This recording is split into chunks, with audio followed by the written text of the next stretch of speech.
नारायण। नमस्कार, आप देख रहे हैं जागरण न्यूज़ 24 बिहार। मैं हूं कुणाल गोस्वामी। अभी इस वक्त हमारे साथ हैं समाज सेवी सह मुखिया प्रत्याशी सत्यनारायण सिंह जी। आइए इनसे विकास के मुद्दों पर बातचीत करते हैं। 5 वर्षों में क्या कुछ विकास हुआ है। एक समाज सेवी होने के साथ साथ मुखिया प्रत्याशी भी हैं।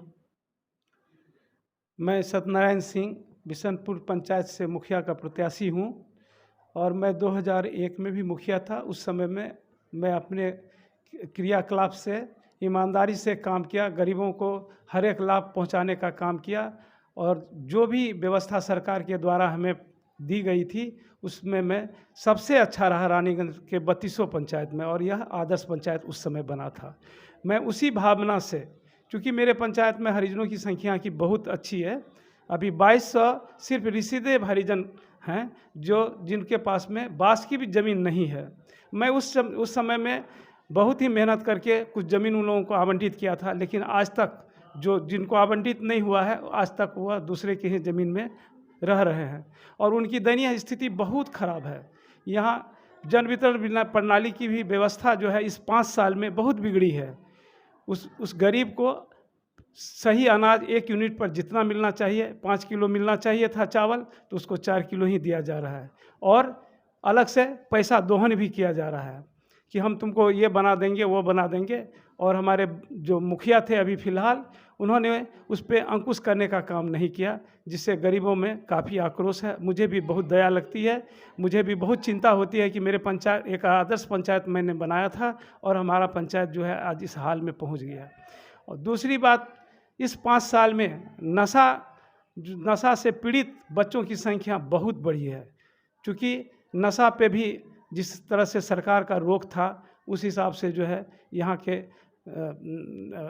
इस पंचायत के मुखिया जी ने उस पर ध्यान नहीं दिया और बच्चे भी नशाखोरी के शिकार हो गए हैं, जो बहुत ही चिंता का विषय है। जिनका भविष्य आगे बढ़ना था वह भविष्य उनका अंधकार हो गया है। मैं एक बार और आप लोगों को बता देना चाहता हूं कि सरकार के द्वारा देखिए जल नल योजना के बारे में बार बार कहा गया, लेकिन यहाँ पे 14 वार्ड है। मैं कहना चाहता हूँ कि 12 वार्ड में अभी तक पानी सप्लाई नहीं हुआ, टंकी ऊपर रख के अभी तक पाइप नहीं बिछाया गया। लोगों को एक अच्छा स्वस्थ जल मिलने की योजना सरकार ने बनाई थी, वह भी लोगों को नहीं मिला। और इसके पीछे क्या कारण है वह मान लीजिए किसी से अब छुपा नहीं है, क्योंकि पैसे का ही खेल होके यह योजना अभी पूरा नहीं हुआ और लोगों को उसका लाभ नहीं मिल रहा है। मैं आपको विश्वास दिलाना चाहता हूं आपके इस माध्यम से, जो अगर आप मुझे मौका देंगे, आम जो जनता है हमारी यहाँ, जिसका मैं सेवक हूँ, अगर वह हमको मौका देंगे, इस बार मुझे चयनित करने का काम करेंगे, निश्चित रूप से मैं उसके नज़र में खरा उतरने का काम करूंगा। किसी भी दृष्टिकोण से मैं गरीबों का पैसा लूटने नहीं दूंगा और जितनी सरकार के द्वारा योजनाएं के लिए पैसा आएगी, मैं उस योजनाओं को धरातल पर सही रूप में उतारूंगा, जिसका अवलोकन आप भी समय आने पर करेंगे। आप तो एक समाज सेवी हैं, किन किन मुद्दाओं को लेकर के, किन किन समस्याओं को लेकर के जनता आपके पास आती है? अभी वर्तमान में जो समस्या उभरी है हमारे पंचायत में, सबसे बड़ा मुद्दा है कि जन वितरण प्रणाली दुकानदार का धांधली।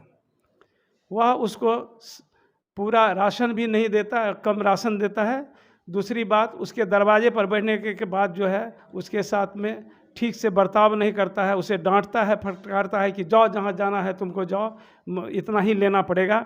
एक तो गरीब लोग इससे आकर्षित हैं, क्योंकि हम आपको पहले भी बता चुके हैं कि यहाँ पे हम गरीबों की संख्या बहुत ज़्यादा है मेरे पंचायत में, इससे लोग पीड़ित है। और हमने जिस समय मैं मुखिया था, इस पर मैं बहुत ध्यान दिया था और सभी गरीबों को मैं लाभ पहुँचाने का काम किया था, और वह गरीब इसलिए आज पूरा उत्साह के साथ मेरे साथ में है। दूसरा जो समस्या है यहाँ पे, जितना भी विकास का काम हुआ यहाँ पे, जैसे मनरेगा के तहत जो भी काम हुआ है वह काम का सही रूप में नहीं किया गया है। उसकी जो क्वालिटी होनी चाहिए वह क्वालिटी बहुत ही घटिया क्वालिटी है, इसलिए लोगों को उससे भी आकर्षित है कि 6 महीना पहले ये रोड बना है, आज ये रोड टूट गया।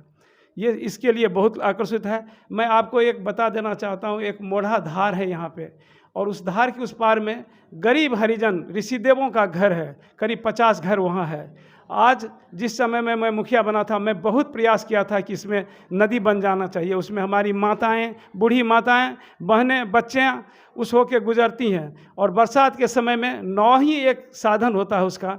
मैं इस बार वहाँ कह के आया हूँ कि अगर आप मुझे चयनित करेंगे तो मैं निश्चित रूप से यह पुल चाहे जिस भी निधि से हो मैं बनाने का काम करूंगा। जिनका भी सहयोग लेना पड़ेगा मैं निश्चित रूप से सहयोग लेके बढ़ाने का काम करूंगा। दूसरी बात यह है, यहाँ पे स्कूल का भी कमी है।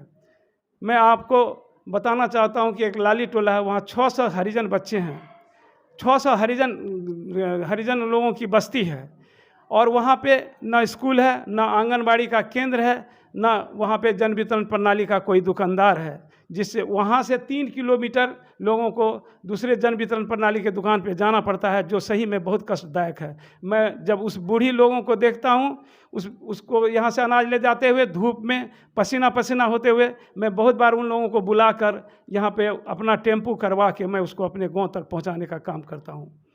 और मैं आपको इतना आश्वस्त करना चाहता हूँ अपने जनता को, इस बिशनपुर के महान जनता को, अगर आप मुझे समर्थन देंगे, मुझे सहयोग करेंगे, तो निश्चित रूप से आपका हम सर्वांगीण विकास करेंगे।